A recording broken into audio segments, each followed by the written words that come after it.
ধরা পড়ে গেছে, একদম ধরা পড়ে গেছে। কার কথা বলছো? আরে ওই যে খবর দেখাচ্ছিল না, জিন্নাত নামের বাঘটা, হ্যাঁ বাঘ, ওটা ধরা পড়ে গেছে। তাই? হ্যাঁ, আমি এই তো পড়ে গেছি, আমি তো জানতাম ও ধরা পড়বেই। তুমি জানতে? হ্যাঁ, আরে আলটিমেটলি তো মহিলা না, মহিলা বাঘ কতদিন থাকবে বাইরে, একা একা দম আছে থাকার? দুদিন বেরিয়েছে, ব্যাস জঙ্গলের মধ্যে ছিল, ধরে নিয়ে চলে এসছে। মহিলা বাঘ না, বাঘিনী, কতদিন দম, কতদিন থাকবে?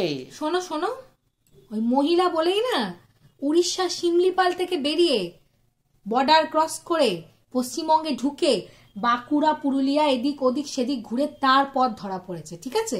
অন্তত তাতে 8-9 দিন সময় গেছে, তাই তো? এইটা যদি পুরুষ বাঘ হতো কি হতো? হ্যাঁ, কি হতো?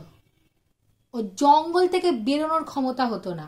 মহিলা বাঘ বলে ও স্বনির্ভর, ঠিক আছে? একা একা ঘুরে বেড়াতে পেরিয়েছে, বুঝতে পেরেছো? তুমি এই যে তুমি বাঘের কথা ছাড়ো, তুমি এই ঘরের বাইরে পা রাখার ক্ষমতা আছে?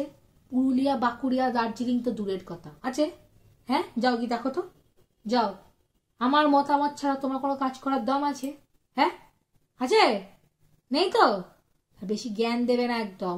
মহিলা বাঘ বলেই ও পেরেছে, স্বনির্ভর, আমি জানি কারোর দমের দরকার হয় না।